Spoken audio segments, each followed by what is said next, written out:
It's our fault. It's my fault.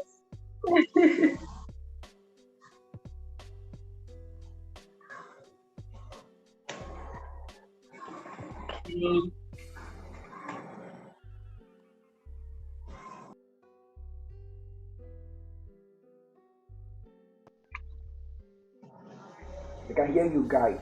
They can't hear. They cannot hear So you. they can hear us, right? Yeah. Okay, I think they can hear me Okay. Yeah. So what up? It's about to be on your platform. Welcome to an episode of Contrast Podcast. You guys, if you're watching us for the first time, or if it's your first time finding our Contrast Podcast, okay? Click the subscribe button down there and like the video, okay? And today we'll be talking about PhillBill because I don't even know how to dissect or start this. There was also another post I wanted us to talk about before the PhillBill came up. There was still about PhillBill though, about trades too. The trades creating trades in Cameroon, why people see it as a big deal, and yeah, all that. I just wanted us to address all this because what trades is doing, I don't think it's something new or something strange or something super. I don't know. I feel like your sound is breaking. I don't know if Yeah. you know. My end too, yeah, is breaking.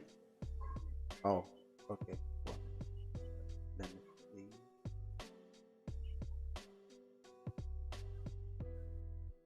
My video is okay. Let me see why it is breaking.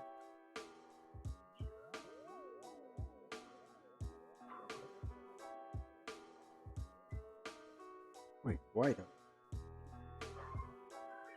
Like now when you're talking, it's okay, but when you're talking like a little bit for long, it starts breaking. There's some, yeah, maybe just try again. Let's see. Oh, I was facing the wrong end of the microphone. Yeah, because when he's trying to isolate the voice coming from the back, thinking it's noise. That's why he's pushing away my voice when I talk slowly. But now I think it's clearer now. Yeah. Yeah, okay. Yeah, I was recording something yesterday, so the mic was tilted the other way. So I guess. Okay, so I want us to address the PhillBill thing. Him saying his Masterkraft is not more talented than him. And he also talked about Cameroon, where everybody criticized. Yeah, that was also him. And the trace media coming to Cameroon. How people see it as a big deal. I'm a view on it, and I just want to talk about my reaction to the way people are reacting to that information of trace media coming to Cameroon. So let's go through the let's just say the unfun part of the show, life update. Yeah, let's get through the unfun part of the show. The ambassador, how far? Yeah, mine has been fun. Yeah, there was some good deal thing I've been hunting for a while, and it just came through. So if you notice, even like while we're talking, I'm trying to send some emails and round up some things which are time sensitive. Yes, so I just sent it out. I've been cleaning up the documents and things, and I just put it now before we started. So yeah, so it's good. I mean, like as always, I say a lot of work behind the scene, trying to get the money from other places and put the money in some other places, but it's all for the good. Yeah, so it's just one of those weeks too. Nothing major I can share about the entertainment scene. But I think there is this dance showcase thing coming up, I think sometime early in December, organized by this CDA guy. So I think like all the dance crews around Cameroon will be coming. So I'll definitely be there. I'm also trying to see how I can get involved and give some support behind the scene. Yeah, not much, but just that's the only entertainment thing I have on my end, which is going on right now. Still working on my EP, working on some video shoots. Trying to prepare some content creation environment. I can see your comments when they come in, okay? But when somebody or when I'm talking or when Ita is talking, if I'm talking, I may stop and just give you a shout out. But if Ita or the ambassador are talking, I cannot just cut them off, okay? To read your comments or to give you a shout out. So, Pop Kingsman, what's up? I saw your comment when it came in. So, Ita is like you wanted to ask the ambassador something. Yes, because the ambassador is in Boya and I've been hearing a lot of issues coming from Buya. Mm-hmm. So Yeah. what's happening? Like for those of us who are out of Buya, it's like, oh Buya. But those of you who at are times these issues are just so much, it feels like it's normal. So I even forgot to talk about those things. Yeah. So it's like yesterday I was leaving the bank. I went to try to do some transactions there. And I just saw students, it was just, the bank is across the university. So I saw students running out and talking, like people are like, hey, this thing almost happened. This person ran like this person was wounded and things like that. I just walked out and I was just like, I was really tired and I was pissed off from the customer service at the bank. I just walked into the car and just drove off. Then when I got home, I realized that as I was coming up with like, hey, there's been an explosion in the university and things like that. About 10 students were wounded or so. I think it was one locally made bomb thrown into the university. I don't know if it was beside a class or in the class, something like that. So it exploded and some students were wounded. But I don't think there was any major injury, but some students were wounded. Yeah. So I just drove up and when I heard, I was like, so that's what those students were talking about. That's why they were running out of campus. But I did not really pay attention. I just drove up home. I was really tired yesterday. Today again, no, it's about 2 days ago, I think maybe.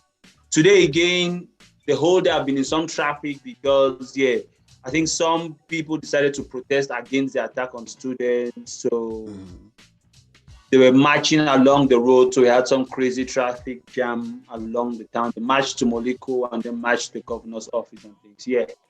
So it's been just that. That's it for the other side. It's a normal day out here. Yeah, I'm just wondering about this protest. By saying it's a normal day out here.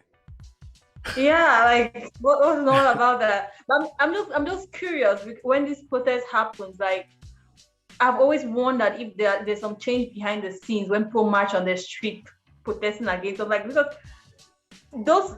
That's why I was just trying to move on with my day. I think I even struggled through some cars and got my car a bit scratched and just went ahead because I was like, you guys are just wasting my time here and I have my things to do. Protest makes sense, but it's like the government is also trying to fight the same thing. You guys are protesting and going to the governor's office. Of course, the governor wants to do everything. He's already trying to do everything to stop what's happening. Yes. Yeah. It's not at this level that the protest should be. Yeah, but I feel like it's just a show of power of like we two can pull crowds, we two can talk, but I don't feel like it's trying to solve anything. Or maybe those who are trying to solve things are doing what they have to do to solve things. These people are just trying to create awareness around the situation. Maybe I'm just saying that I don't think the intention for this is to solve anything. Yeah. Maybe just to raise awareness, like this is happening, we are not happy. Yeah, maybe. Yeah, then I saw on somebody's status, did you see they've killed another child? Yeah, in Bamenda. Oh boy. Oh God. About this afternoon, so I think a little girl too, yeah. It's crazy. Still some. I have not got the details about it. I just said some people talking about it. Sorry. Yeah, Pops Kingsman. Pop Kingsman. Yeah, Molita in the building. DJ Jab saying hi. DJ Jab is also saying yeah. Hey, hear me, boss lady. Long time. Yeah, you don't get again now, DJ Jabs. Yeah, long time. So, Ita, how about you? The life update. I can see you're too busy. Okay, the ambassador just gave us his own because this delay today, I'm taking 40%. They are both taking 30. So the ambassador just giving his own 30. So let Ita give her own 30 and I'll give my own 4. So let's all make it 100% while we are late today. Yeah. So on my end, I've been crazy busy. I'm presently going through. I don't want to talk about the details, but I'm presently going through some transition, and it has required me to do a lot of behind the scenes work and a lot of commitment and stuff. So that's why on Monday, if you watch just the contrast podcast on Chakra TV, I could not even make it because I was just so overwhelmed with the things I was trying to do. And today too, I was like, okay, whenever I see the message on the group, then I'll get up and start doing stuff. But I was like, okay, let me keep on doing what I'm doing. Yeah. So, but it's just on my end, it's just mostly home, rarely going out, just trying to get some things done for business. Space. Setting up some money things, fixing the bag, Well, the transition. And that the kind of transition that can take your time and make you stress a lot is something that has to affect like your financial output. You know, Inshallah, if that's the if hope. it, yeah, because um, anything, let's just say things that will not affect you or impact your financial status drastically or even positively. Do you think they'll stress you that much? It won't. Yeah, so definitely it's going to affect all things being equal. It should affect my Yeah, financial state yeah, positively. exactly. So, That's what everybody we all are working for. You mm, know. Okay, so that's her own The bag. 30%. Yeah, the yeah. bag. It's always about the bag. For Okay, on some my own people, it's a end, Mukuta bag. For some, it's a Saksamoto. Some, it's a for some Gucci people it's a bag. Ghana must go. But it's a bag. For some Exactly. it's a Birkin bag. For some it's a, Yep. yeah. Okay, Yeah. my own Yes, 40% sir. now. hmm Mine have been it's almost the same thing, but this time so many layers attached to it. Like I think the more I keep complaining about being stretched on so many directions, and the more I keep employing, the more the responsibilities keep coming up. And the reason those responsibilities keep coming up is because I willingly indulge or take them because they increase my streams and sources of revenue. You know, so it's almost like they say, if not Bill Gates will be sleeping somewhere, Jeff Bezos will be sleeping somewhere, or all these guys will be sleeping somewhere. Dangote will just close all his cement factories, if not. So, all his they when they see opportunity to gain, to make profit, or to expand their streams of revenue, or to keep, you know, right? They just they grab it. So that's one of the things that have just been putting me on edge. One of them, you know. They say when you're broke, you just keep fighting to be financially stable or to stop living from check to check. When you make it across that border of living from check to check, you see another lifestyle that you just want to say, okay, I want to be like that. I want to be comfortable. When you We're get too always looking comfortable, for you more. tell yourself you want to flex. When you get to flexing, you tell yourself you want to be wealthy. When you're wealthy, you tell yourself, okay, I want my kids, generation to. So it never ends. The chase for money never ends. That's why happiness is Final key. destination is the legacy money. Nah, it's happiness. Even legacy Legacy money money, is what not. does that mean? There's not. Why will legacy Listen, money not be enough? After legacy money, what next? What is no, it legacy won't. money? Trust me, it's happiness. So is that like what he said, the level of money where your children cannot be poor? So you have Yeah. built things which they will live off of. Yeah, the way you say Okay, what's happiness. when you have that, so what? What next? No, when you say happiness, I feel like one, happiness is overrated. Two, happiness should just accompany you through the process. Okay. So There's a so saying- even from the paycheck, you should have been happy. From school, you should have been happy. Just enjoying the process and getting along. So it should not be Exactly. happiness That's what only I'm come saying. at this stage. No, that's what I'm saying. When you chase all these things going forward, when you keep chasing those things, until you get to a point and realize that, oh, right back at square one, I should have just been chasing happiness. That's what I mean. But should we chase happiness though? Of course. I But don't think so. I think we should just be happy. It's just a state. no, Yeah, you I should don't think happiness is listen. something you Chasing happiness mean you do your best to get into a scenario where the happiness come easily. So it's not like happiness should come to you. Happiness is in you. It's already You should just there, find like- it and be it. Get You my should just point. be it. Understand this. Like, Happiness is Yeah. in you, right? Happiness Yeah. should be in you. It should be in you. But what Yes. if external factors come into play that affect you reaching out and pulling out the happiness? What so if that's there are where some the problem external is. We have factors? tied Exactly. we have tied our happiness to external factors. You should just cut that rope. But your happiness is not tied to those things. Whether you like it or not, external things will affect your well-being. No, or it affect your shouldn't. life I mean, at all. like, look at some of these monks and the rest. Yeah. You don't, I mean, like, That's what I've told ourselves. But I just do I remember I went to the office, I was really tense. I was running to try to do some document, I was really tense. And I got to the office, there was nobody there. And I did some Michael Jackson kind of dance, and I just laughed. And I was like, whoa, if anybody sees me dancing in the office. And I just changed my mood. So that some of those things you just do, and I can just be happy from that. But I was making if I did not sign this contract today, if I did not get this money like this, I would not be happy. But it was not that money that would make me happy. I just had to do my things and I'll be happy. The money will come and it will make me happier. But I was already happy because I did not need that money to, Yeah, and they say money amplifies who you are. So if you're a sad person, there's a hyperactivity, the money will make you feel. Okay. Yeah, if you're a happy person, there's also a saying that the people who always say money can't change you are people who haven't had enough money. No, we are not saying cannot change you, because even enhancing who you are is change. It's change. And there is the original you, there's a core you. You see all these guys, millionaires jumping off bridges.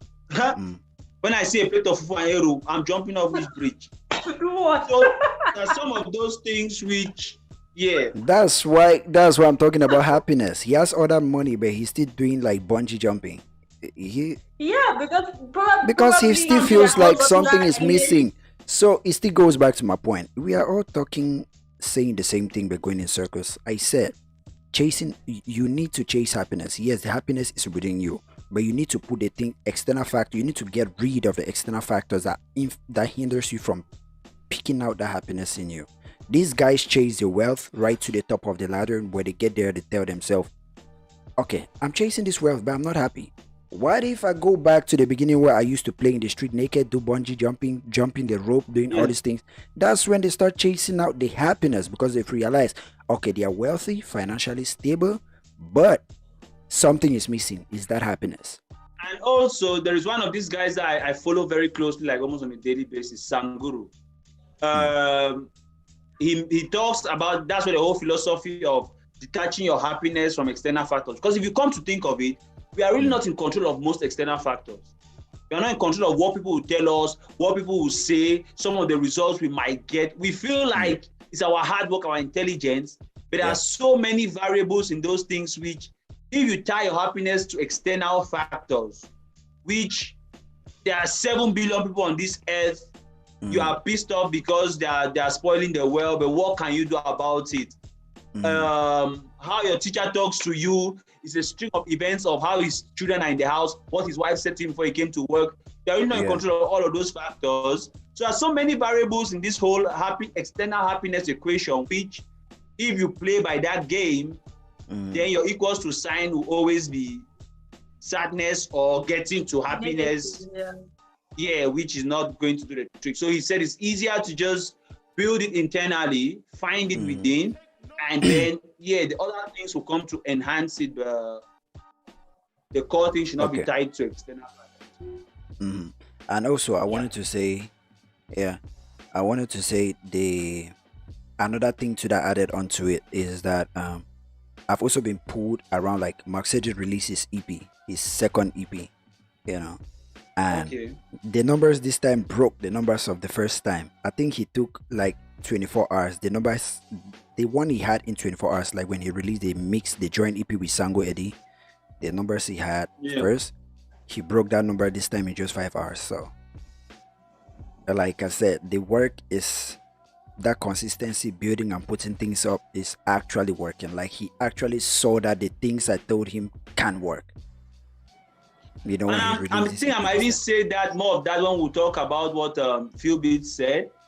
But I'm really hopeful. I'm not seeing the clear picture to get into it. But I'm very hopeful in some of these, should I call them upcoming or relatively newer artists who are taking their time to build sustainable careers and organic growth. If you watch the interview where Wanshe's manager was talking about the approach of actually building a very solid foundation, where I was like, they are not thought about this, but maybe this might do the trick. If you see a guy that's what I've been talking right from when we came back with contrast.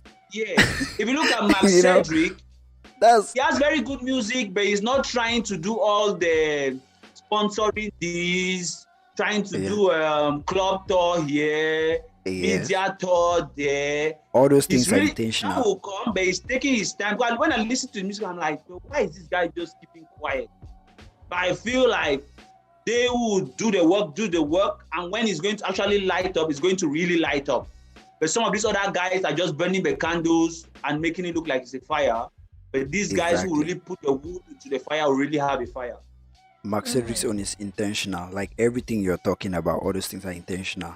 Yeah, this is a person orchestrating that. When I say, calm down, don't go for that. Calm down. Let's build this thing. If not, it reflects in the numbers. It reflects in the growth. You see, you gauge your success when you do that. You don't just have to go on TV and see so many people comment on those posts. Like, let's just say go on Napster and those guys are commenting in Napster's comment section, or you go live on, let's just say 237 Showbiz, and those guys who follow them are talking in the comment section, and you think that's your growth. And you feel like you are successful. I told him, calm down. We are building it. We are gauging it. When he saw the numbers, to talk on the PhillBill thing. I don't know if we just transition into it from the Mark Cedric. Yeah, of course. That's what I was doing, like the segue. We'll just use that as a segue. But I have a question before the segue, right? Yeah. I believe that people go into entertainment with different goals. There are some people who go into entertainment like they want to make money, and they want to have the popularity, they want to be famous, they want the people, their neighbors to know that. Let me say, people probably have seen them keeping late nights and having dreadlocks and feel like this one is a lost case. And they want that those people should see them and be like, okay, this guy is actually doing big things. This guy is actually on TV. This guy is actually, So I'm like, the strategy Mark Cedric is taking is the strategy of, okay, let me build things on the ground and make the money and whatever. But what about those who are getting to the field with the intention of, okay, I want to make the money, but I also want people to see that I've made it. People should see how can people see that you've made it when you haven't made it? Why do you keep showing people you've made it or you're bigger when you are not? So I don't think the Mark Cedric approach or the one share approach is eliminating you making money or you becoming famous. The difference is when you really become famous, you will be famous. You when will you really be make famous. Money, you will really make You've money. said it. That's the difference between the approach these guys are using. Because some of these guys, that's why they're asking questions like, I thought you were famous. What happened to him? He had a hit 2 weeks last year. This year we cannot just see him. And it almost looks like it's witchcraft or it's his village people. But it's not his village people. It's just no firewood to keep the fire burning and the candle has burnt out. Boom. So it goes back to when Banye had a hit. Okay, you know Banye, right? I show my draw swagger. Yep. Like when he had that hit, it happened by mistake. Yeah, he had the hit by mistake. I even talked to him and he said he just pushed that thing on Facebook and the song blew up. He became what he was, but he could not grasp who is listening to his songs, how to reach like all that. Listen, the strategy, let's just say One Shea is using now, the strategy I'm using with Mark Cedric now. If you have a hit, you actually know how you had that hit. Because you know who gave you the hit. You can put 10 other people down that line because you know the steps you took. Okay, yeah. You actually know who gave you that hit. You understand? So some of these our A stars just played the party food ticket. Exactly. I like to call names them, but I won't call names today. Most of them are playing party food. Yeah, I won't call names today because some of those guys are actually coming back to work with me. Like, I'm signing management deals and distribution deals with so many of them right now as we're talking.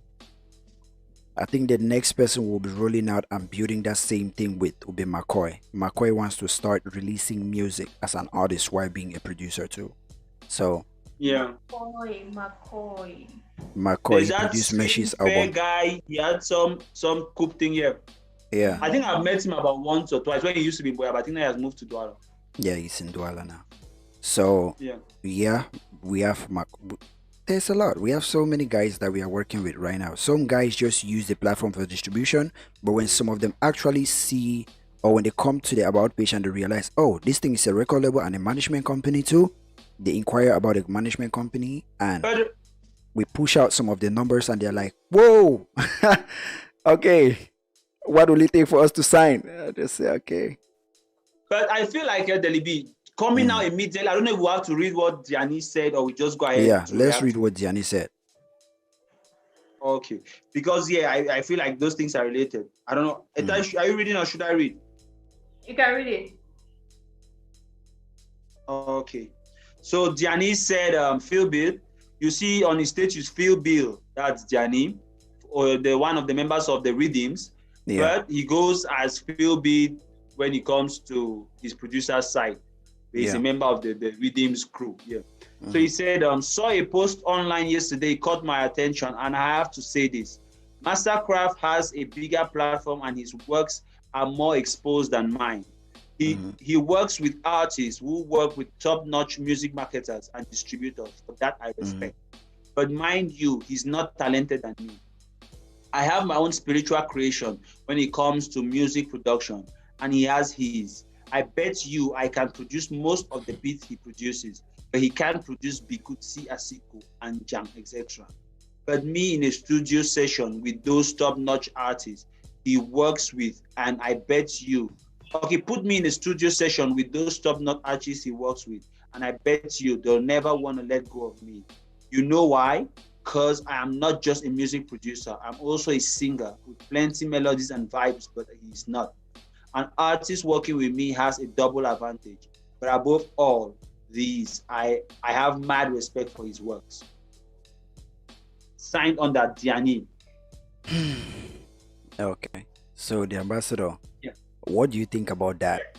What you just read? So for me first, I think I've said that I'm sick and tired of Cameroonians complaining and giving excuses. Ibuka has more money because he's Nigerians. The media has done this for Ibuka. Naira Marley is better because he's from Nigeria. Their media is pushing them. Their government is supporting them. I am tired. So these are my guys. Most of these guys, some of them, I know them behind the scene. I feel their pain, but I feel like this is not working for us. Giving excuses and complaining is not working for us. What works is getting the work done. With that being said, as earlier said, when I mentioned the examples of Wanshe and Mark Cedric, I feel like the only difference between most of the artists and Wanshe and Mark Cedric is one, they listen. There is something he said. They're saying that they have better marketers and they have better what? I think distributors. I don't want to go into the detail between what happened between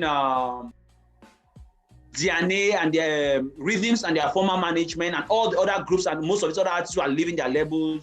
I saw a long write-up from Shura the other day explaining why she left. I think she was talking about Stephen's music. I don't know. She didn't mention their name. But she just said it was imprisonment to her soul, her musical, whatever could not be expressed and all of that. Given. A couple of other artists have left. I can list, the list goes on and on. Fish ending up to go and find redemption in Big Brother. He just left his label or his distribution deal he had and then found himself being thrown out of a bar. Then he walked with the Big Brother to save him now. So all of these artists who I feel like they are stupidly talented. Talent is not even, their talent is not even in question. It's now, one, we don't have the structures to accompany them. Two, we don't have the people to accompany them. And I always tell people like, I know we feel like we are talented, but do we feel like the others are not talented or God does not like the others? Why do you think Beyonce will have a whole army around her? And you feel that you want to be as famous as a Beyonce, only Beyonce, she's in America, Burna Boy. Look at the team around these people. Watch some of these documentaries on Netflix, how they put things together.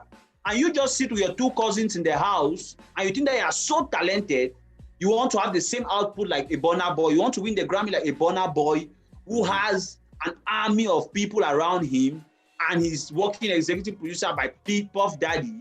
and you just feel like your own luck is so strong, your own talent is so strong, and you want to get the same results like him. It cannot work. Village people that God overwork is just, he will not let you have the same reward. You guys are equally talented, or maybe you are even more talented than him.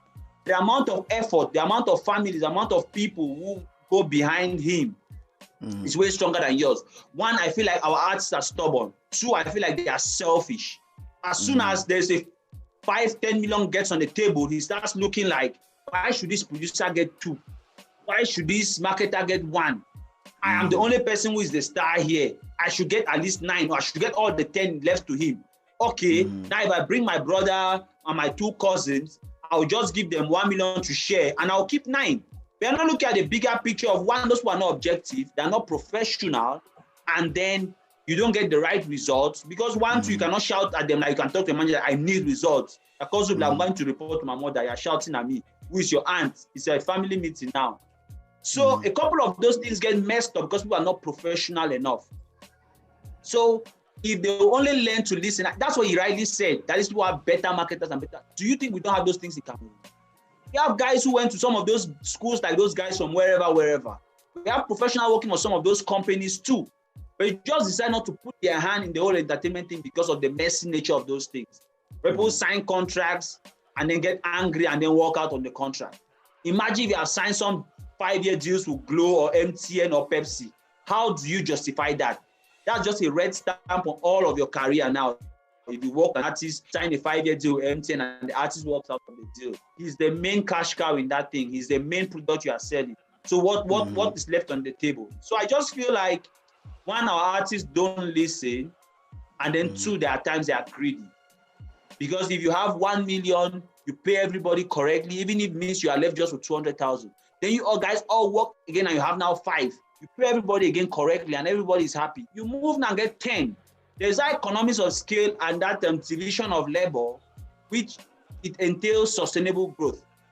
Maybe some of these artists I've listed, be it Maxeri or Wanshi, I just pray that they are going to stay on the track of what they are trying to do. So at least we can have a 5-year run and then see if this approach which the various teams are trying to use is working or not working.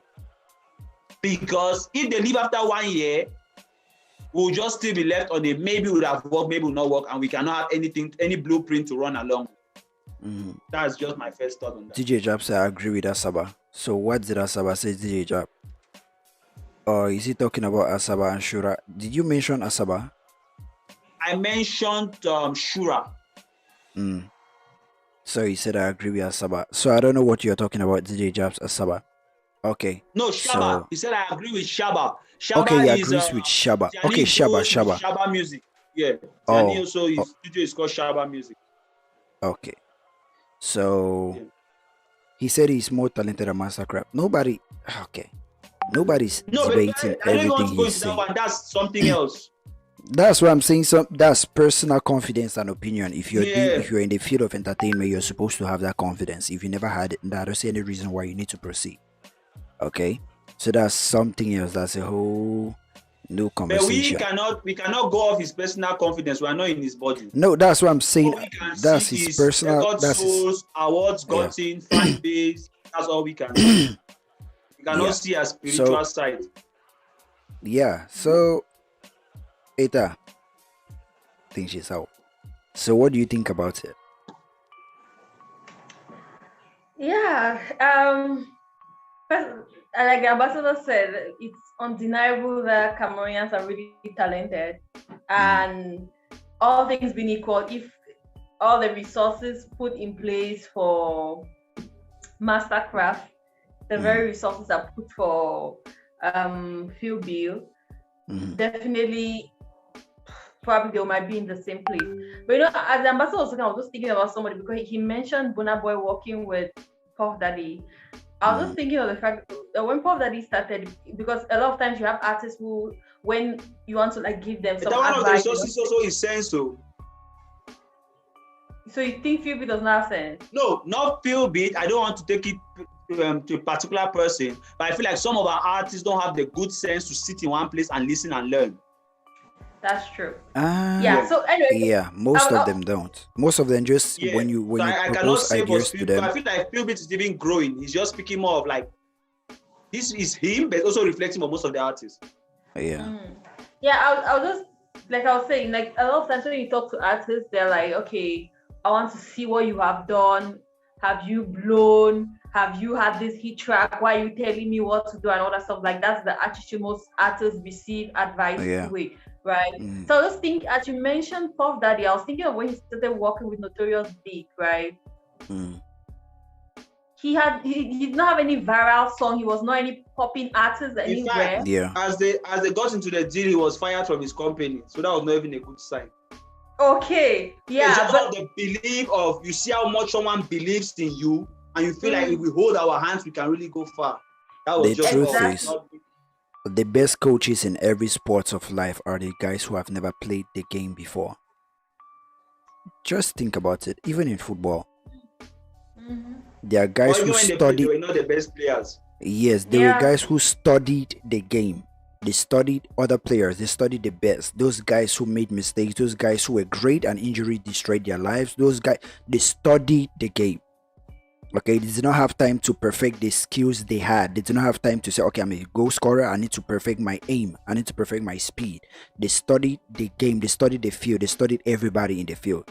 The only way you can study all that is when you're looking at it from the outside. You cannot be in the field. It's just like, okay, the ambassador, they're like people, they play draft. You're outside watching the game. You see chop there, even the two people they don't talk about the next year. You don't slap your mouth. You don't slap your mouth beside draft balls.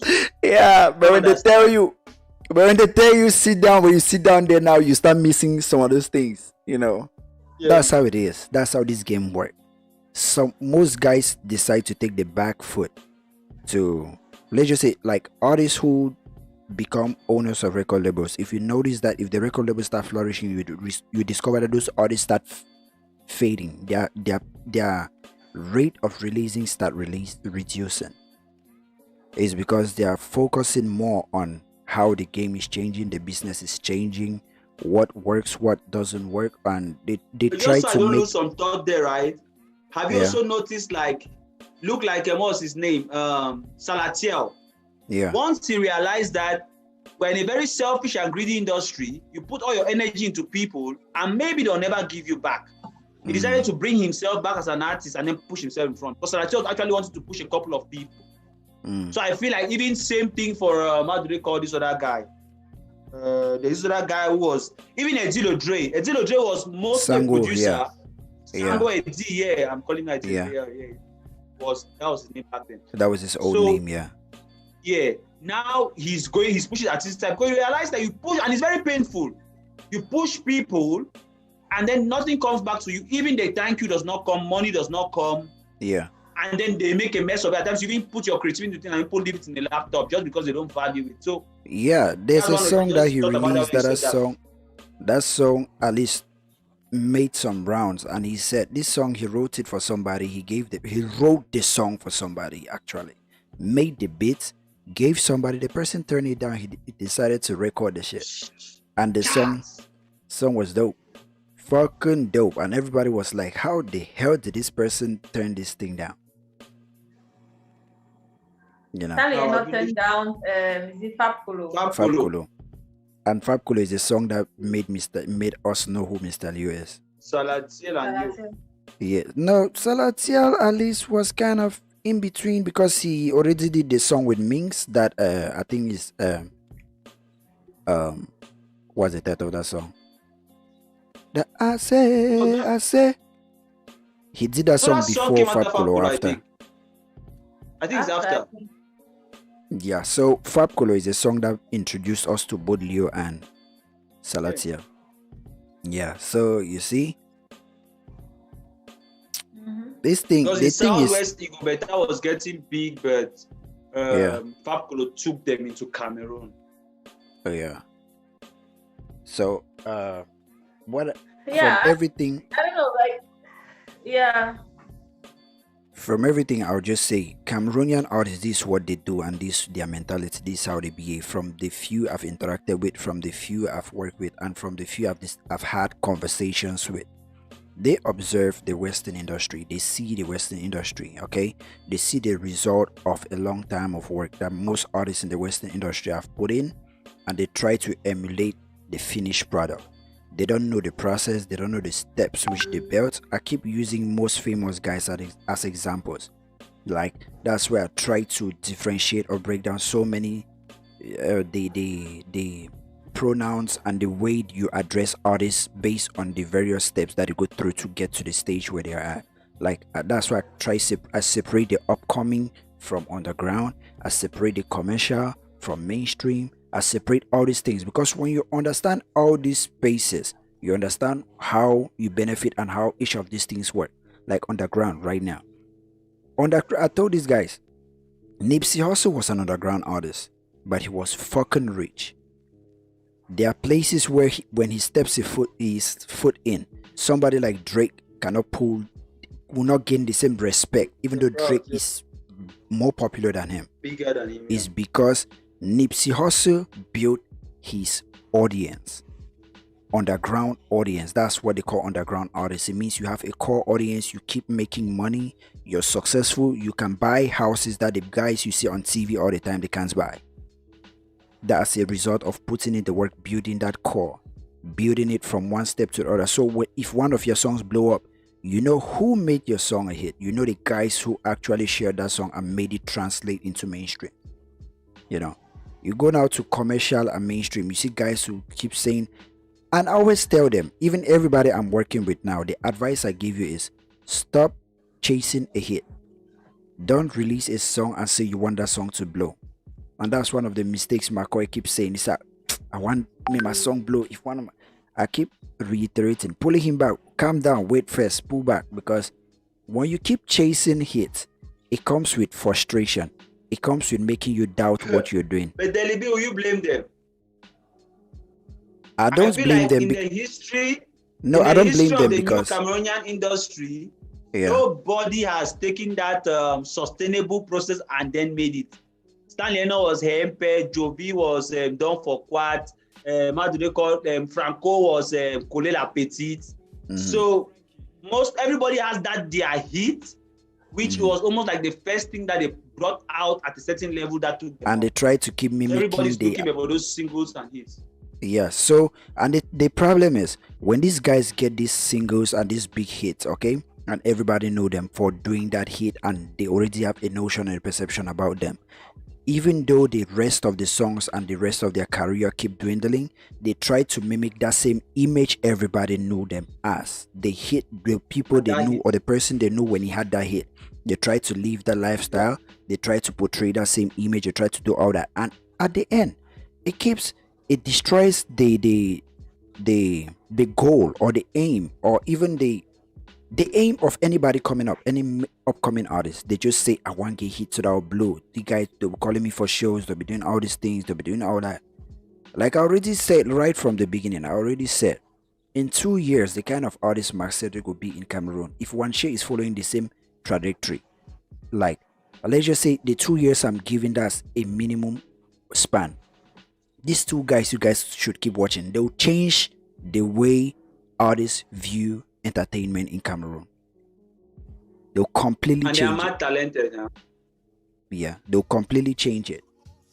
The same thing I want to do with Crowns, but Crowns' own case will be longer because we have so many legal and things that we need to move through. But Mark Cedric's own, that's why we see us moving. They'll change the way artists enter the music game. And that's why I even decided to come up with that thing and say, okay, while you guys try to figure out how this music thing works, you guys can keep taking it, sustaining yourself off this money, this amount that I've just given you guys. Because I know what it takes, the time to build that market, build that structure. Once two of these guys, once they make it the way they want to make it, just the Cameroon entertainment industry will change. It will become an industry. Right now, it just show there's no beats in this shit. Trust me, there's no beats in Cameroon. No show, no beats. It's just show. A bunch of ye British. Yeah, it's just show. So when these guys actually make it, the work will talk for itself. From there now, you see other artists who start saying, okay, let's stop chasing this hit. Let's stop chasing this hit. Let's chase a community. Let's chase a community. That's it. Forget about these Facebook follows, YouTube views, forget about all this Instagram following and all this shit. They think these guys are good for is to like your photo, like your pic, or leave comments that may piss you off, or leave comments that may make you laugh, you know. But sometimes these followings are good. But among these followings, you know, Chris Brown had 35 million, but when it released his album, just 300k bought this album. Adele had 10 million when she released her album. The album went diamond. That's 10 million people actually bought it. So that's you understand the difference. And I even like to always look at those things on the management side of things. There's this company, was it Vlighter or is Glighter? I've forgotten these guys who they were behind from Bad Boy days, right up to Mother Inc., Rough Riders, right up to G Unit. I've just forgotten their name. It was a management company. I've just forgotten these guys. But so a number of these artists were seeing these groups popping up. They had this management behind them. And one other thing I wanted to tell these guys is like, it's not easy even for the marketers or the distributors in Cameroon. Yeah, it's not. It's tough for everybody. I recall I started doing event organization when I was studying in Europe. And I had templates of emails I used to use and flyers I used to use. I never organized a show in Europe without having at least 2 sponsors. Before I do most of my events, I've already covered the cost of endorsement support. So whatever I'm getting from the event is just a plus. Before I do every event, I've already covered the cost most of the time. I came back to Cameroon, my templates and my files, and I knew that, okay, I'm just coming to continue. When I send out emails most of the time, at least I get replies. I mean, I can get 2 sponsors and I get replies like, we're not really in this kind of product right now. This is not our field, or this is not a good time for us. We want to invest in sponsorship at this time here. Came to Cameroon, sent out this same template of emails. I did not get 1 reply. Don't talk about getting a sponsor. And that's when it dawned on me like, this is a new game. So even those marketing guys, when you come to Cameroon, it's a whole different thing. So you don't feel like they are getting easy and they don't want to go and get the sponsors. It's not that easy. I was talking to the guys doing the dance show thing here. They've been doing this for like 5 years. Imagine a dance competition. I used to do a dance competition for a small town. Most of the time, like it's almost a neighborhood. And I'm having 2 sponsors. They are doing something the scale of national, but they still cannot have sponsors. So it's not easy in Cameroon when it comes to the whole distribution thing, sponsorship. Distribution, same thing. Yeah, all of it. The lines are almost as complicated as AES Sonel cables in Cameroon. To follow your distribution line to know where the money has gone and who to collect money from in this country is something else. So don't feel like it's easy for the distributors or the marketers. If you guys don't hold hands, like when it's rough, you're like, I know you're doing your best, let's go. When you do it's rough, he tells like, no, I know you're doing it, and you hold hands and move, and you don't be shooting stones like you are to blame, He'll walk out, he'll go and look for a job, I work for MTN. You sing and then sell, let's see. So yeah, that's why I say the industry right now, it needs rebuilding. That's why the strategy, the policy advice or the policy I'm even implementing is that let everybody see what they are doing, let them do what they want to do. Don't convince them. Build what you're building. That's why I like the way Wanchi has taken it. That's why I like what we are doing. Like the industry is there's no order in the industry. Build your own order, build your own structure, build what you build. And when all these things, when yours work, the next one work, the next person's own work, and then you guys now can join those factions. Join this faction. For now, don't try to convince anybody and say a hit song is not the right way to go, because it's like you're telling him that Panama don't blow. How can you tell him that's not right when that's what he feels that it works? Exactly. And plus, if anybody feels like that there's any A-list artist in Cameroon who has the way to go forward, let them challenge me on it. That's what I've been saying every time. Ex-Malayas take guys under them and he failed.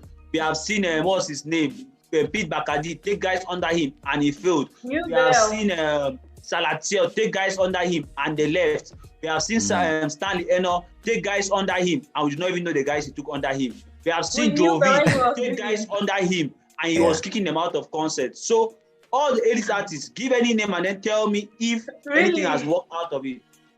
Easy. So God. yeah. You know, but there's something too. When you call all those guys, okay, that's why okay, let me be an advocate for. I'm just thinking of this big dreams. This Yeah. guy who was local manager for a long Javez. time. Yeah. Yes, Javez.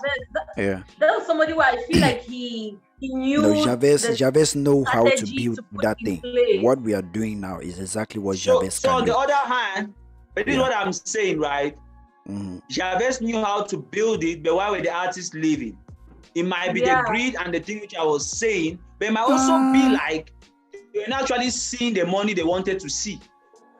Or they outgrew Javez, maybe. I'm just saying. That's another thing. That's outgrowing. That the point is outgrowing him. Let me tell you the things that play a factor in all that.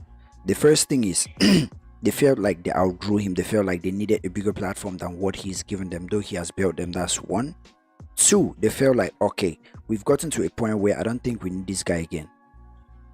Yeah. Which is selfish. That's some sort of That's where that greed comes in. Yeah, that's some sort of greed. Most of them, like local, I know we're cool, okay, but what I feel is when he got to that point, he saw Universal as a bigger step than what Javez can give him, like an up. Yeah, you know, that's why they ended all this thing. So I believe at that point, maybe he brought Loco to Javez, Kosi to Javez to replace him if he's leaving, because he know that he is leaving. You know, Kosi also just came in. Got to a point where he thought like, I don't think I need Javez again, you know, and left. So Javez now, I think Javez got to a point in his life where he thinks, okay, the marketing skills are, because Javez did marketing in the University of, I think it's Yaoundé, I think, and that's why he's great at post marketing these guys and building up what he's building. So he has decided don't to. you feel like if your artists are outgrowing you, then there is a problem with you? No, listen. The greed part of it, there your is artists are nothing supposed you to could have done outgrow you. about the greed part of it if that was the case. But the outgrowing part of it, I feel like the labels are not ambitious enough. Nobody ever outgrew Bad Boy. Nobody ever outgrew G Unit. Nobody ever outgrew how do they call these other people? Let's say even Rockaway. Young Money. I feel like money problems came in and they scattered, but it was not like you outgrew them. You wanted to outgrow Bad Boy. Where did you want to go to? No, it happens even in the Western world. Listen, it happens. Okay, even in the Western world, it is if your artists don't outgrow you as the record label owner, it means you're doing a bad job. Let's take for example Cash Money.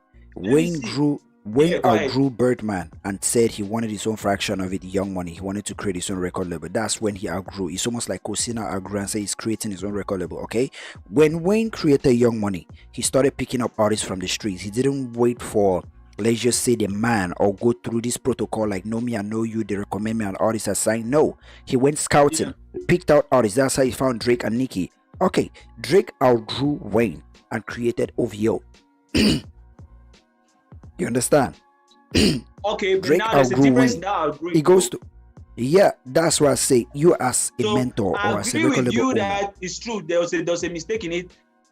They outgrew these levels, but there is a certain monopoly and a certain thread which Lil Wayne does not leave Cash Money does not leave Young Money completely, because there's a certain umbilical cord which they need. Right now, they're broken up completely. No, I'm not sure. The last interview I watched of Birdman, where he said they should ask Lil Wayne. He said they're family, but in business they are not still together. Like Young Money is a complete fraction away from Young Money. It's not YMCMB. It's not Cash Money, Young Money again. Okay, it's just Cash Money. Do you think it's because of the Birdman allergy? How can I even call it? I don't know his allergy. His inability to pay his artists, or do you think it's because Cash Money outgrew Young Money outgrew Cash Money? It all started when Wayne decided that okay, he's big enough to own his own half of the family. That's why they told him to create Young Money. That's how it all starts. Then, yes, when he created that's where problem started, though. No, I'm saying no. That's where it all started. It's not a problem, but before that happened, it means Wayne told Birdman he wanted his own thing to run because he felt like he was becoming bigger than Birdman. Sorry, No, of course. it's That's why I said you saying that they won't outgrow is normal, but you should have structures to accommodate them in their growth. I mean, what's his name? Jay-Z can tell you, like, man, feel free, do whatever you want to do. But he knows that Jay-Z outgrew Def Jam and created what? Rock Nation. Nah, but Jay-Z did not start in Def Jam. He started where? Jay-Z and Damon Dash started their own thing, allegedly with Big's drug money. Then when they were really successful, Def Jam came now to be their face or distribution phase and use their connects. Yeah, but when those guys became bigger, they started in how do they even call them again? Rock Nation. Yeah. Or is it Rockaway? Yeah. Rockefeller. Yeah. So they started their Rockefeller things even before Def Jam came along. So that's what I'm saying. When they started all these things, okay, the same as Kosi started his own thing with the name of their group was what? I've forgotten the name of the group, but even before he left the group. Yeah, before he left the group. Something Pin Boys. Something like that. Then when he left the group, now it's almost like he started his thing and he was having, like, his videos were getting some amount of views on Facebook here, but when Javez came in, Javez took him to the next level. When he got to that level, he decided, okay, I'll take it from here. It's the same thing with Rock Nation. Yeah, but when Jay-Z got into Def Jam elevated him, put him into mainstream, made the business or white Wall Street and these guys see him and accept him. When he knew that I'm at this point in my life and I can add what I already know to what I have, plus what these guys have done for me, I can create my own face since I'm already among these guys and have a seat at the table. That's how it is. If they always outgrow and leave. So for me, and just advice for all those building structures, build an almost indispensable structure. So at times if you watch how do they call this show, Drink Champs. But Rock Nation still distribute through Def Jam though. Yeah, at times they say people have left Def Jam, but they still have some money which is going to Def Jam. At times exactly, they say that's how it is. Left Jay-Z, but you still have money going through Tidal or through his event organizing company thing.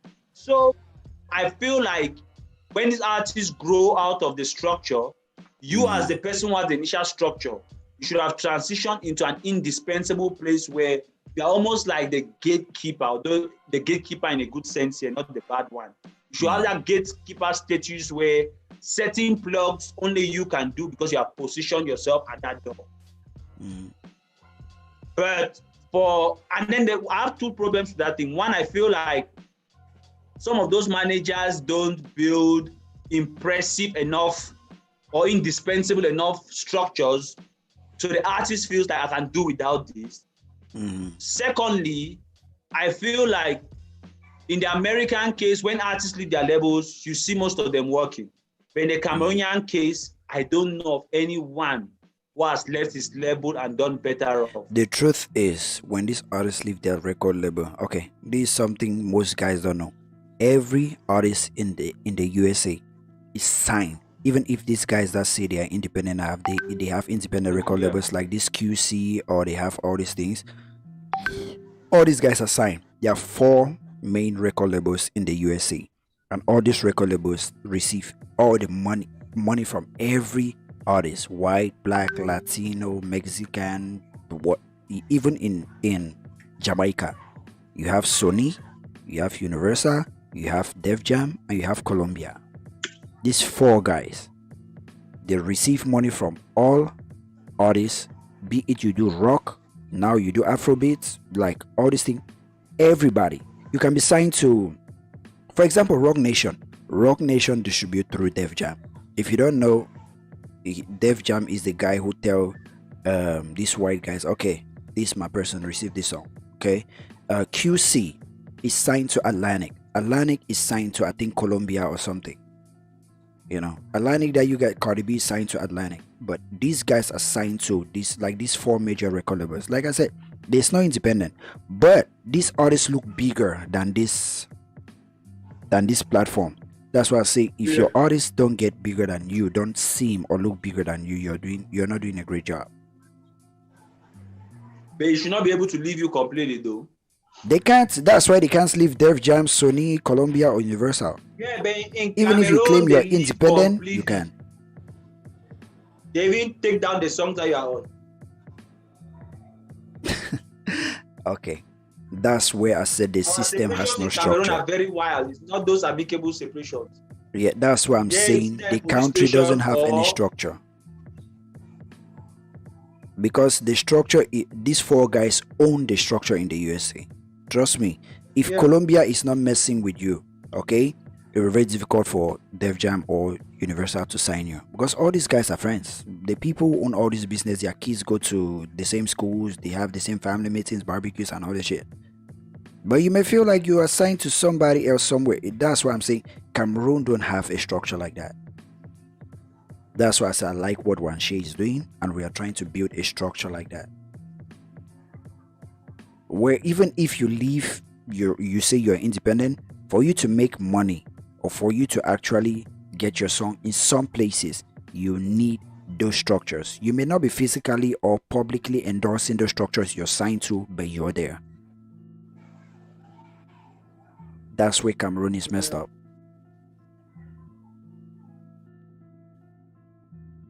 Yeah. Plus, I don't like this thing of like, how can I say it?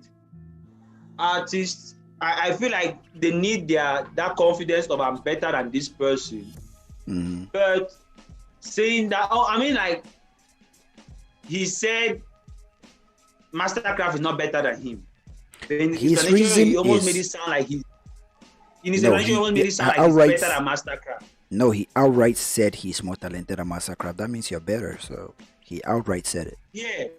So that's what I'm saying. On what grounds, if he is having better results, and I don't know, like, let's not feel like the only one who think that thing. I also think that thing too most of the time. I mean, like when I'll see a guy like Opampana Star sing, I'm like, Chai, why could I not think of this thing? I feel like I can do better than this guy. It's a marketing. Very basic bit like Hempe, and I'm like, all the rap songs I've written back in the days, my songs are better than Hempe. Hempe did it. My songs are not better than any Hempe. Why do I feel I'm better than Hempe? So everybody has that confidence in their thing. Even the fans still feel like they're better than you. But you are better than the fans because you have done it and you have the results to show it. Same thing like the Masterkraft. So everybody feels like their spirit is the strongest. Their talent is the best. But when it comes to human beings comparing things in a social environment, we have to just look at the numbers and the results. We cannot just go based off your feeling and your thoughts. There's a saying, men lie, women lie, but numbers don't lie. Numbers don't. Sometimes the numbers lie though. How? When they forge them. Then those were not the numbers. But those are numbers. They call it number. Yeah, in that statement when they say numbers though, we mean like the numbers, the numbers. Men lie. That's you're addressing something. Women, you're addressing something. Number, you're addressing that thing. So it doesn't matter if a man lies. You know, you can say not lie man that, but it doesn't change the fact that that's a man. The numbers can be wrong. So, somebody forged them. It doesn't change the fact that they're number. When the number lies, is the lie man that is lying about the numbers. It's not the number lying. No, you're reading the numbers. From who? From a lie man. From a piece of paper, it means the paper is lying, right? Who wrote on the piece of paper? Who wrote on the piece of paper? The liar. Okay. What if they took a decimal off it and it just kept moving on its own? Who took the decimal off it? Algorithm or mistake from the algorithm that counts it. You know, machine, software. Man, at that point, it's not a lie, it's a mistake. So at that point, it's not a lie, it's a mistake. In that sense, the number is wrong. The blame can go to the man or to the woman who made the mistake, but it cannot go to the number. Because the number in itself can only be the truth, the purest number. Okay, no. A mistake can cause the number to go off the rails, and when the mistake make the numbers go off the rail, you're reading the numbers. In that sense, what are the numbers telling you? Is it a fact or not? Is it the fact or a lie? It is a lie, and that thing was a mistake. It may be a machinery mistake, algorithm mistake, or algorithmic mistake. But they'll blame the man who did the machine or the algorithm or whatever. That's why you see they say men lie, but the numbers are wrong. Numbers don't. If we have already asked the question of did the man lie? Yes, he lied. We cannot blame him. Don't expect anything better from the number, because if the man has lied, the number will be wrong.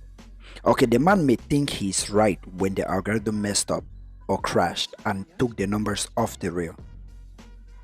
He knew he did his job. No, it means at that point the numbers lied. Women make mistakes, numbers don't make mistakes. No, at that point numbers lied. Because a man made a mistake, right? No, he did not make a mistake. Then what happened that the number was wrong? Don't you get what I'm saying? What I'm saying is it can be a machine. You know, machine work with processors and it works with data. It works with all these things. You know? Not the machines. Machines malfunction. I get what you are saying, but I'm like, if we want to follow each one of those lines to the end of the rabbit hole, we might get stuck though. So I get it, just the angle of like, but we have to still look at those numbers with caution, because there might be some games. We should not just take numbers for them because they are numbers. We should look at them with some caution. But still, if you want to follow that number to the end of it, there's a man standing at the end of that number. So at the end of the road, to get to a man. Okay. We've made it up to an hour. I don't think we'll address the trace issue. Or is it the trace? Let's go into it though. Let's just run through it. Okay. Yeah, Trace has decided to create Trace Media in Cameroon. I see so many artists and so many guys saying we've been waiting for this thing for decades, like long awaited and all these things. And yeah, even A-list artists, some of them posting it, so many artists talking about it, like simping over it. So yeah, the ambassador, what do you think about it? No, the ambassador started the last time. Eta, let's go with Eta this time. Eta, what do you think about it? Have you seen the post, by the way? Are you aware? I just have, I've seen it. I was more excited about it. I just have questions like, how is this going to help an artist as an individual? Because this Trace Cameroon is going to air in Cameroon, right? Or is it going to air internationally? And you're like, it's going to air internationally, just Cameroonian songs. I presume it's Cameroon. I think so. I think it's Cameroon. Yeah. So why is it different from Boom TV and the other channels which have been airing in Cameroon? Because I'm like, I would have preferred, like, I get it. Trace Media. What? As now they've added Trace to it, so that Cameroonians have a complex for everything from outside is better. Is better, yeah. Because I feel like I feel like, okay, well, good thing they are creating a branch in Cameroon. Maybe they might have like an office here, employment for people, and yeah, good. But now I'm just thinking that for me, I would have preferred that they would have had on the Trace Africa or Trace whatever. I think it would have been better if they would have created a segment there for, let me say, let's say Saturdays, we'll be playing just Cameroonian music, or like a show that airs Cameroonian music, like a show on a channel that you already have like international viewing. Because I'm like, if it's just Cameroonian songs and the audience which they are getting is people who like Cameroonian songs. So I feel they have more to benefit than the artists have to benefit. Like, because what's going to happen is the Trace Cameroon artists who have already built their fan base are going to be tuning in to Trace. They're calling him Bois. Is it Bois or Bois something? Boa. Yeah. So the artists who have already built their fan base, they are going to be tuning in, and Trace is going to get that amount of following. But I don't think Trace will bring any increase in the artist fan base. I don't know if that makes sense. Like, I feel like Trace has more to benefit than the artist. Yeah. So, okay, before we go to the ambassador, let me reply some of the things you said. You said Trace should have just, instead of doing that, or for it to be so special, right? Trace should have just created, just dedicated, let's just say a day where they play just Cameroon music, right? At least that would have On been Trace better. At least that Africa. would make Trace Africa. No, I But think why there's should Trace they do that Africa. though? Yeah, why should they do that? If they have to do that, it means they'll do that for every country, and they No. can't. They can't. So they have. So what I'm There is saying, Trace Africa, and on Trace Africa they have Focus Mr. Leo, Focus Lady Pongs, Focus Yemi Alade. Yeah. They have Yeah. focus on specific artists, but not on the country. But there's Trace Africa. I know that it's Yeah. Trace Africa. I mean, it by saying they should dedicate a day where they play Cameroon music, or a time frame where they play just Cameroon music, right? They don't do that for That's any why I say country. they Why? focus on Why should they do it in Cameroonian Cameroon? artists, but not Cameroonian music. They're focusing on Cameroonian artists, technically focus on Cameroonian music though. Yeah. yeah, but That's what what I'm I'm saying. saying is what I'm saying is right. This might be an unrealistic thing, and they might not have a reason to do this, right? But I'm just saying that if they did that, it would have been more. It would have been Yeah, better it would, than what at they have least done now. at least the what glamour they have and the done now- simping would have made more sense, Does right? our president own shares in Trace Africa or in Trace Global? No, I'll get it as point. Get my Have point. it on our favor. No, from the reply it has given, this is what I got from it. Okay, she's saying that if that was what they did, then this whole glamour Yeah, I'm reaction hoping and that it's something simping would that have will made do, more but sense. You know? Yeah, it makes more sense than what they have done now. I don't No. think Trace thinks that we have sense. They know that we'll still No. react on it either way. Just Exactly. giving So us boa. okay, Just putting boa on it, they know that Cameroonians will run with it. okay, going to the Yeah. next, because the Mboa thing has been building How right is from it benefit 2012. them? Okay, this is a whole core, this whole fan base, this whole platform on its own that Trace has just simply adopted. They have Mboa Even thing, before they had 2012, all this these thing. guys, You was know, it Tony? Nobody had a boa thing years before I left. that's why I'm saying this thing already has don't a market understand. which Trace has just decided to Understand. adopt. Maybe you want They to have see it's a more to brand that Trace benefit. decided They to have buy. more to benefit. I feel it's Trace should be jubilating and sharing it on their statues and be happy, not Cameroonian Exactly. artists. I Like don't they have think it's acquired benefit a that we brand have in somebody Cameroon. jubilating. But still, Yeah. I feel So- like that's me already giving my opinion. I feel like short term, the same thing I said when Cameroonians got into Netflix. Short term, it makes sense. Long term, it doesn't. Short term, it makes sense because I also feel like when Jovi was blasting at Patu Ebonge, saying he had closed the door for Trace for many artists and things like that, some of those short-term problems will be solved. Because most of the time, a window leading into the house is also a window leading out of the house. Yep.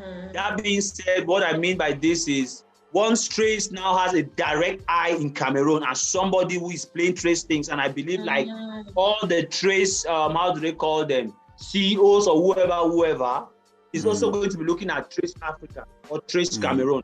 And that will be a direct source where if something is buzzing or blowing up on Trace Cameroon, you can easily move to Africa. Without passing through the gatekeeper.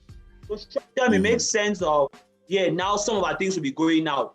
But we also know that it's a very congested and competitive space. Market, Everybody's trying to grow up now.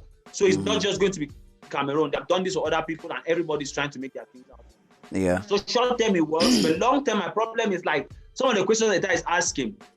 Some of these things, there needs to be some intentional effort to make things work. By intentional effort, I mean like when Jay-Z looks at Apple Music and is like, this guy is still the white guys running the show behind the scene and nothing for us. Let me create Tidal.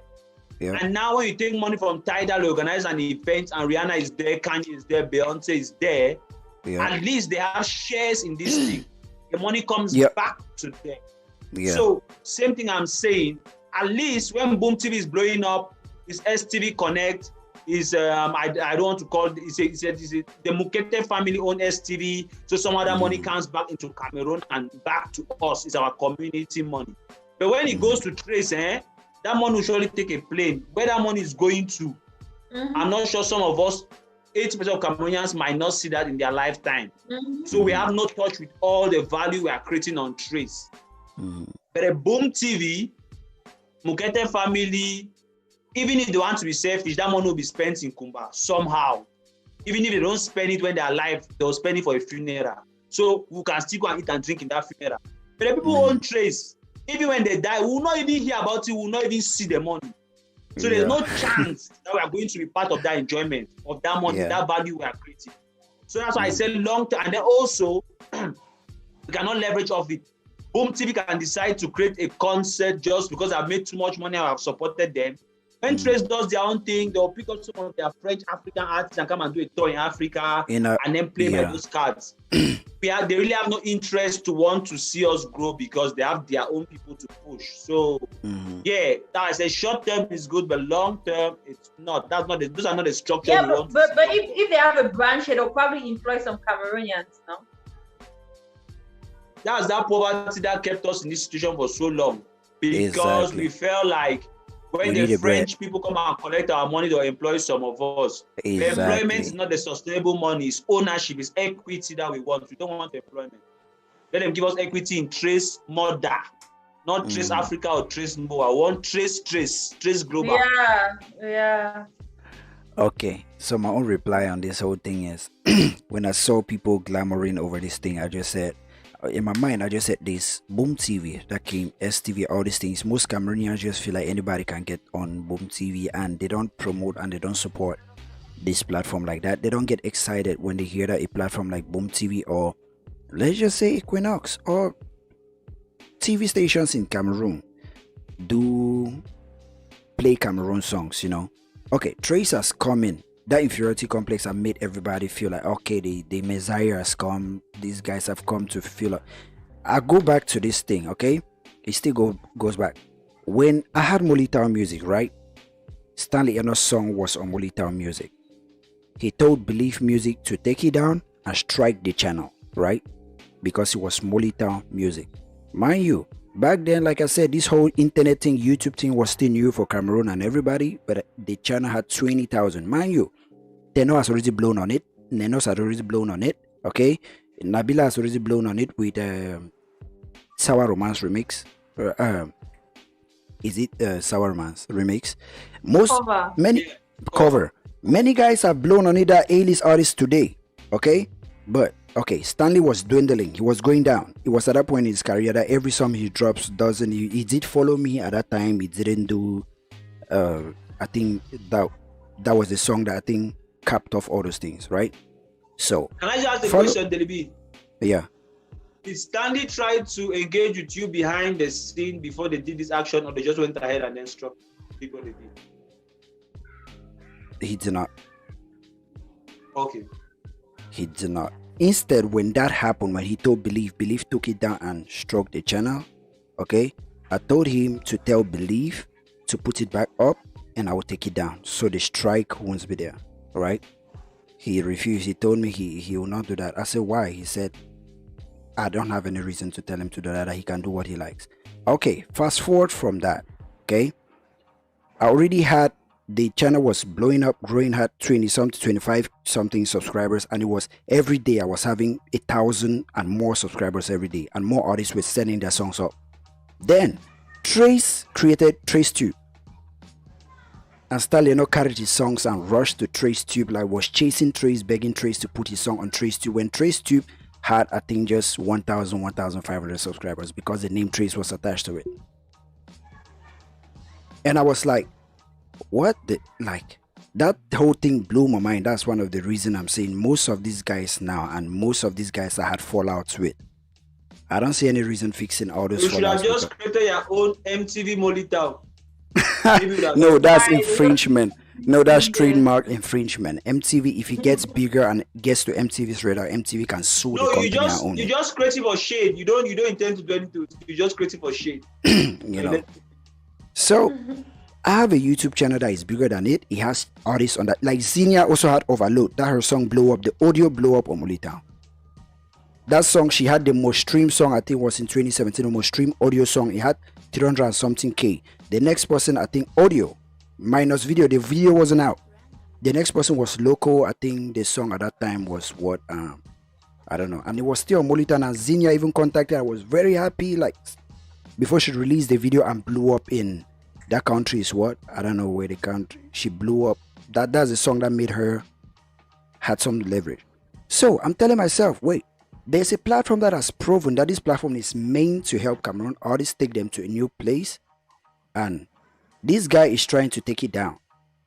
Why chasing another platform owned by somebody else that don't even regard him because he has a name or comes from somewhere else? That's where that whole thing of inferiority complex really struck me in the face and told me, you know what?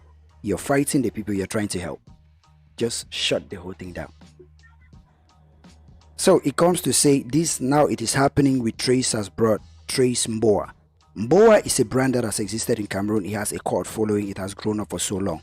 What I think is Trace has come to Cameroon and has acquired the brand Mboa. They have bought that brand Mboa from the guys maybe who own it or the guys who have that trademark Mboa. They have bought the brand